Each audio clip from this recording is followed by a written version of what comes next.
Hey, good afternoon, everybody. Thanks for being out here. I'm Sam Aguiar. I'm here with the parents of Brandon Shirley. Um, when Mr. Shirley reached out to me a couple weeks ago, and I got a chance to go sit down with them and basically hear their experience and hear their story, I was pretty mind blown. To all of a sudden hear that, you know, Brandon, who by all accounts was an incredible human being, an incredible man. Um, the story had gone from him being ambushed and that it was on video to then maybe it being a robbery or a carjacking to all of a sudden now being a situation where it may have potentially been an accident. When you hear things like that, it just makes your head spin. And, the family asked if we could try to get together and maybe tell the story of some of their frustration, because right now we're dealing with one hell of a homicide crisis in Louisville. And just the thought of all these families that are having to go through this type of misinformation is difficult. So I invited you out here to be, to talk to Brian, for him to answer any questions. And certainly, right now we're not in the process of instituting any legal action. This isn't about some sort of a lawsuit that's coming up.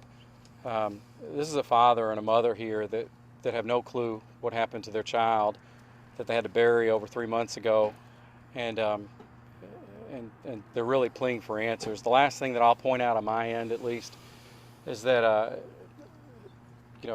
dealing with this last 5 or 6 years, we all know standing here that the city of Louisville has a very, at least what they say is a transparent policy as it relates to releasing video following officer-involved shootings. And here they quickly put PIU on the situation.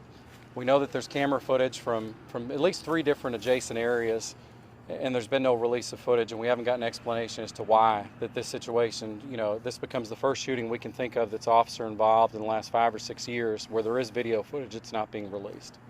But anyways, here's Brian. Well, we reached out to Sam because, our son was something special, and as a parent, everybody should have the right to know what's going on. Our son was a beautiful person, loved being a police officer, loved being, he was an EMT for 4 years, loved being a sheriff, so much so that he got the Medal of Valor. When the riots broke out downtown, he went out, and saved somebody's life, tried to do the best he could. That's just the kind of person our son was, the kind of kid he was. You're talking about a kid that was third in his class at Fairdale High School when he graduated. The kid could have done, anything he wanted. His next step from the sheriff's department was he wanted to go into the U.S. Marshals. So this is the kind of kid that we raised, and unfortunately now we're in the spot where we buried our son. It's been 110 days. 110 days of me getting up every morning and looking at my wife and lying to her and telling her, today's going to be the day. Today's going to be the day, babe. And going to bed at night, telling her tomorrow's going to be the day, lying to her again, to give us some kind of semblance of hope here, to know what's going on with our son's case. And I certainly believe the police are working hard. And that's not what this is about. We know these guys are putting forth the effort. We're just standing here with, our minds wandering. Our minds are blown right now as to what's going on and why unfortunately we don't know more than what we should know. As Sam said, to reiterate what he said, we've been told that there was good video footage of what happened to our son. And then I was sit down and told, they thought it might have been a robbery. Then they thought it might have been a carjacking. And now there's a complete 180 to it may have been an accident. We don't understand how you get from point A to point Z with nothing in between. And that's where we're struggling because they're not being transparent with us. We just don't know what's going on. And as a parent, we should know. Any of you guys out here that have children, anybody that's watching has children, should understand. You should know what's going on here. Yes, we've laid our son to rest. He's in Cave Hill Cemetery, same hill as Muhammad Ali, because he was a hero too. But there's no closure for us right now because we don't know what's going on. You know, and every attempt we try to find out what's going on, you know, it's the same thing. We're here, and here we stand again. And we don't know where to turn other than trying to turn to Sam and help us start, you know, weeding through this to figure out what's going on with our son. It's been 110 days. You know, right now, think about this. I mean, my son, you know, had several cop friends. Everybody standing here or on TV, I'm sure, knows a police officer. Should they be worried right now there's possible cop killers out there? We don't know because we're not being told. So here we stand again, you know, 110 days in, and we want to know what's going on. That's it. We just want to know what's going on. Be transparent with us. Sit us down and tell us. That's all we've asked from the get-go is sit us down and tell us what's going on with our son's case. So, Mr. Shirley, you mentioned an accident. Could you delve into that or explain that? You know, it goes back to fall on the line that we were just told it was an accident and was left at that. You know, and we're struggling with believing that. And, you know, standing here, you know, you go home at night, we don't know anything, so guess what happens? You lay down in the bed and your mind wanders. So our minds are wandering, trying to think about what's going on anywhere. We're trying to run every scenario through our head. What happened to our son? Was it this? Was it that? Was it this? Was it that? You know, and we don't know. We don't know. Who told you it was an accident, and what kind of accident? Was it like a straight bullet? We were told, the lead detective told us that, I wish I could tell you more actually, but we were just told it was an accident. It's plain and simple, you know, and we don't know we don't actually understand how the accident would even happen. But that's what you know, there's been a 180 from the video footage to the accident. We don't know how we got there. And I think that's part of the issue. You know, sorry to cut you off, Stefan, but I think that's part of the issue is that, you know, if you sit here and you give this vague context as to what, you know, where these leads are taking you, but you don't give any sort of an explanation, you got this family that's just sitting here saying, what the hell just happened? We were told in August that literally you watch this on video, that it was an ambush, and that, you know, you had the chief on TV saying we're basically guaranteeing an arrest. And then here you are 3 months later saying, wait a minute. 3 months ago you just told us it was on video, and now you're saying this potentially might have been an accident. Explain yourselves, but they won't do it. They say that there may be more than one suspect as well. You know, it's vague about that. Everything's been vague. And I understand, if I was a police officer, I understand there's only so much they could say. I understand that. They couldn't tell us who the suspects were, you know, suspects, whoever it is. I understand some things. But what we don't understand is the part they're keeping us out of the loop with. We should know why our son was killed. We should know what they're doing about it. You know, I understand they can't tell us who the suspects are. I understand they can't tell us the legal process of what's going on.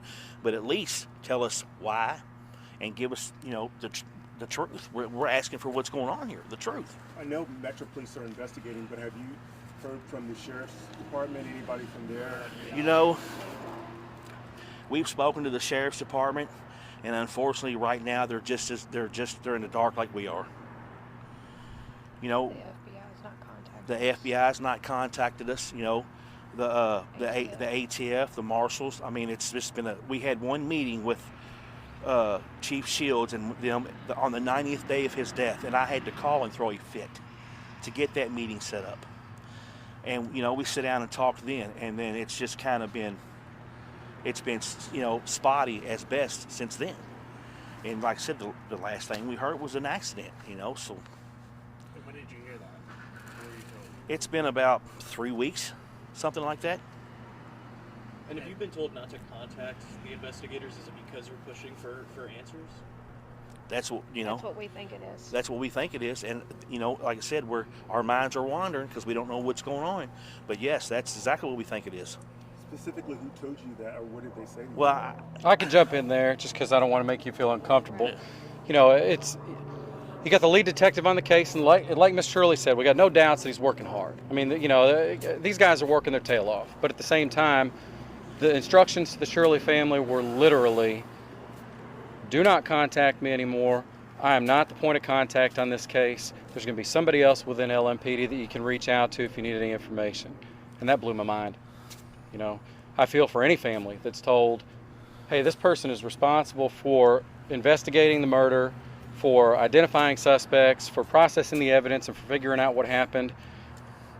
It's your family member that he's working for, but you can't talk to him. And that was from the lead investigator? Yes. Yes, sir.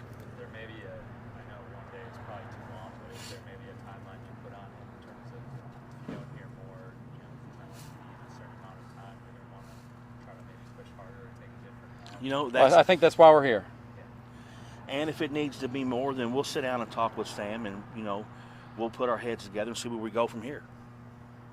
One of the things that morning, what Chief Shields said is that we're going to find the individual or individuals. A guarantee. It was a guarantee made. Guaranteed. We're almost 4 months after the Right. word. That's why we're here. That's exactly why we're here.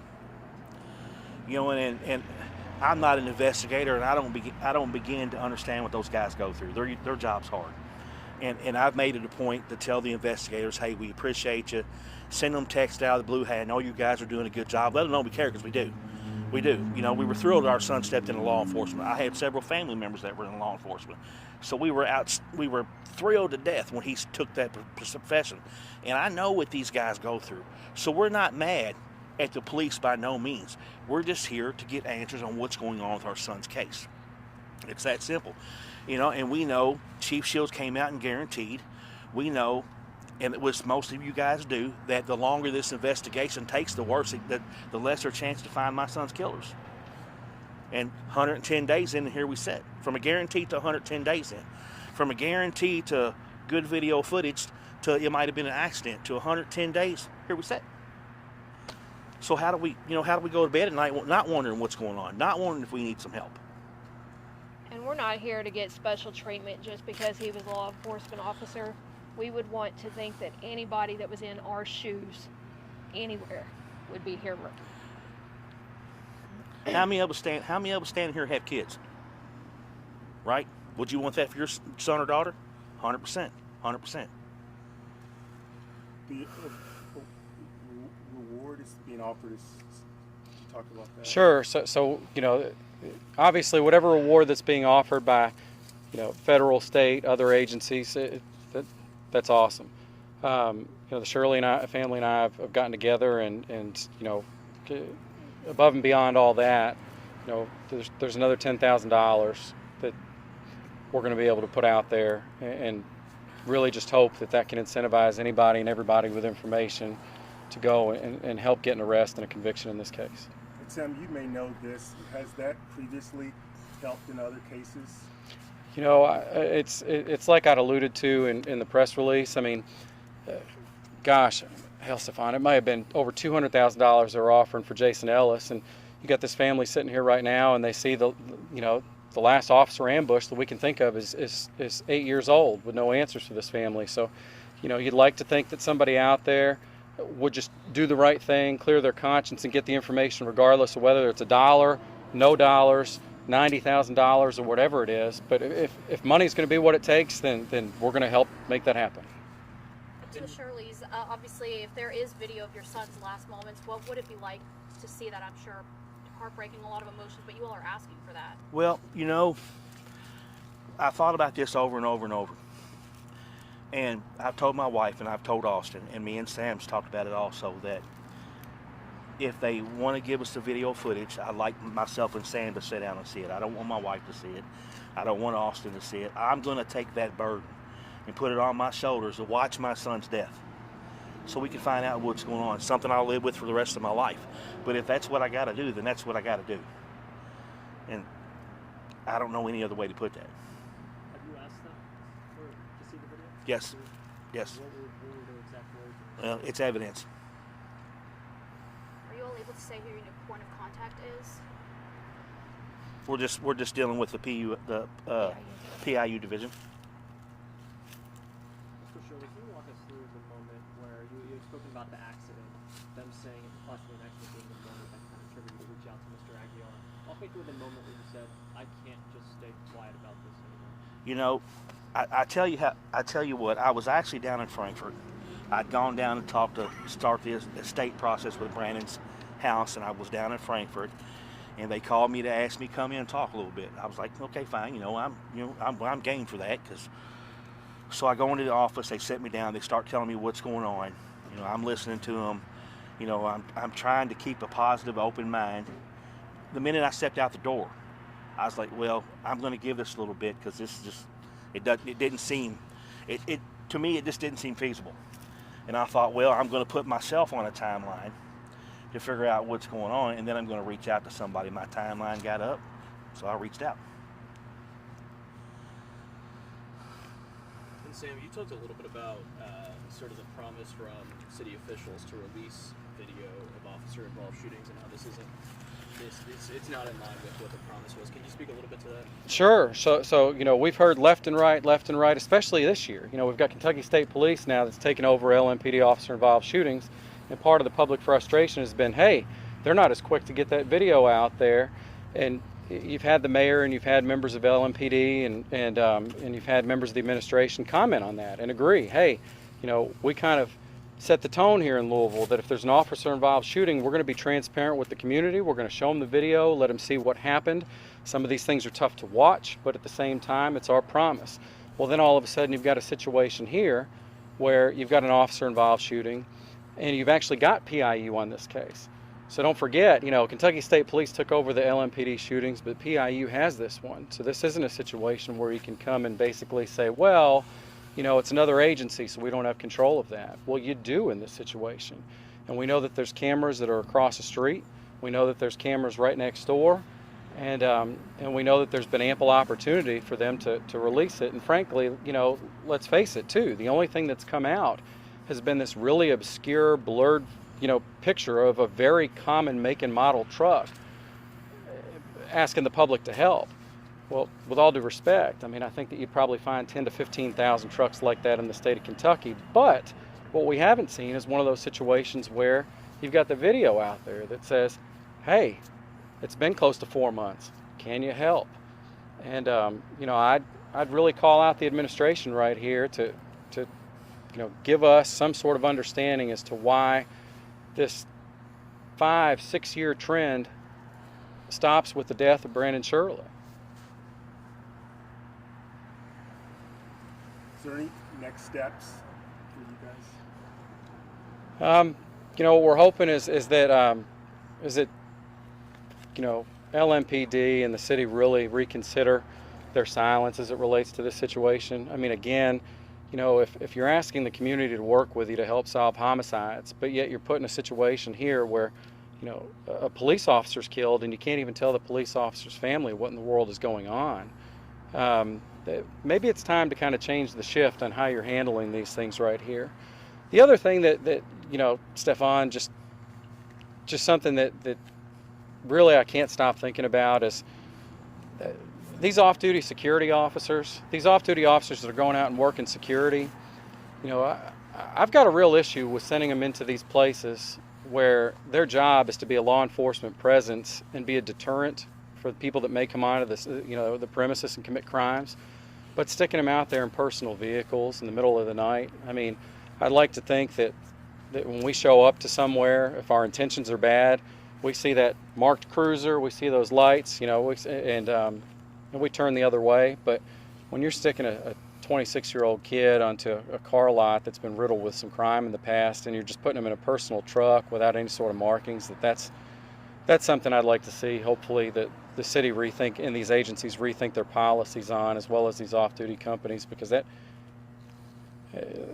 seems pretty dangerous, if that makes sense. Sir, you said you're not taking any legal action at this point, but let's say time goes by and there's still nothing more. Will that be something that you'll possibly consider if this remains the case? You know, that's a tough question, and the reason why is that, you know, maybe contrary to popular belief, you can't just run down to the courthouse and sue anybody for anything. In a situation like this, we really just have to put our faith and trust into the process and really plea for transparency. I am going to look at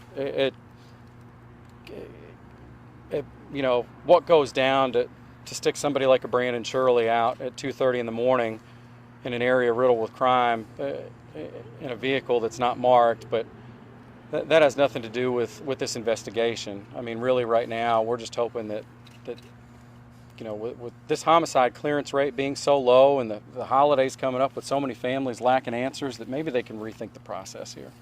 I want you guys to think about something too at this time of the year. We have Thanksgiving coming up in a few days. My son's birthday, December 12th. and then Christmas and New Year. So imagine what we're going to go through in the next month with our son being gone. And that's one of the reasons we're here too, to put the plea out there that somebody's got to help. We have to help. Not, we're here to let everybody know that we're not going to stop trying. We're not going to give up. Our son deserves justice. Yeah, if there's anybody out there that has information that has not been provided, contact law enforcement, give them that information. Do the right thing here.